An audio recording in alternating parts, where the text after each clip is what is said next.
The 10 Commandments. This video will cover the 5th commandment. Commandment number 5. Exodus 20, verse 12. Glorify your father and your mother, that your days may be prolonged on the ground which Yahweh your Elohim is giving to you. Discussion. Yes, respect your parents, period. Even if they are abusive. First of all, call on Jesus Christ and ask Him to help you if you are abused, but first ask for forgiveness for your own sins, and mean it. Don't take the abuse when you can tell someone and get help, but you never disrespect those who birth you from their bodies. It is better to say nothing and just stay away than to curse your parents, because that will cause you to be cursed. You get what you give. But what about the parents mistreating their children? Now let's jump to these scriptures. Ephesians 6, verse 4. And fathers, do not be vexing your children, but be nurturing them in the discipline and admonition of the Lord. And Colossians 3, verse 21. Fathers, do not vex your children, lest they may be disheartened. Discussion. This is for the parents who love to cut down, aggravate, pressurize, degrade, and abuse their children, and then demand respect. Disrespecting your parents in this sort of situation will not make them act better, probably worse. So don't sin, just to teach them a lesson. Walk away, get help, pray for them. There are forms and levels of child abuse that are unforgivable. You should treat others as you want to be treated. Matthew 18, verse 6. Yet whoever should be snaring one of these little ones who is believing in me, it is expedient for him that a millstone requiring an ass to turn it may be hanged about his neck, and he should be sunk in the open ocean. Luke 17, verse 2. An advantage were it to him if a millstone were lying about his neck and he were pitched into the sea, rather than that he should be snaring one of these little ones. Discussion. Now, if Jesus Christ says that it is better for you to have a millstone around your neck at the bottom of the sea, you know it is truly over for you. A lot of people will look at these verses and not understand the connection of emotional and physical abuse, but it is directly connected to spiritual abuse. If you physically molest, or yell, or beat, a child down to spiritual brokenness, you have then tainted their hope of salvation, making them question everything about themselves and Jesus Christ, so that they will lose all hope, which can lead them to the hands of other evil ones who will attempt to complete the destruction of their souls. For this, there is no forgiveness.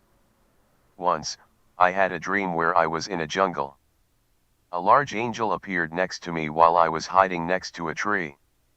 Then I saw a person who was born a man but wanted to act like a woman, and was also a child molester. The holy angels said, "This person is a child abuser and it is unforgivable."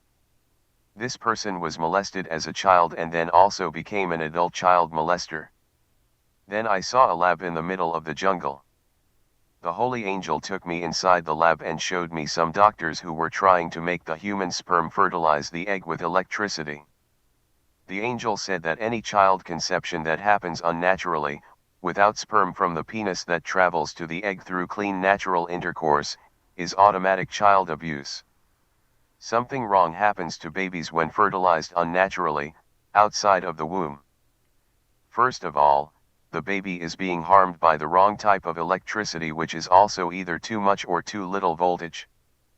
We were all made with fire, and Almighty God is a consuming fire, and the only safe formula for conception is built inside of our own electrical human body. Next, the holy angel took me back outside, and within 2 seconds, he turned into a hurricane wind force and destroyed the whole lab and everything in the jungle that was near it, including the child molester. That is the end of the dream. So, yes, unnatural conception is also child abuse, and doctors are being held responsible, because they know this is abusive, but they keep shocking sperm cells and eggs together until one of them brings conception. They don't care if they hurt the baby or all the other babies that they throw away. They kill babies who get the wrong voltage and died immediately, while trying to get one to stay alive. It's all child abuse, says the one who created everything. And that's that. He will destroy those doctors and the parents who know what is going on in the labs of false conception. Human life is not a scientific experiment. It is holy and sacred, not an assembly line of built cars. Each human is wonderfully made into the image of Almighty God within the human body. Even if the act of the conception is evil, the unification of the sperm and egg is holy. This is when and where a soul is issued into that unification. A petri dish is not a holy place for conception, only the human body can host conception without it becoming child abuse.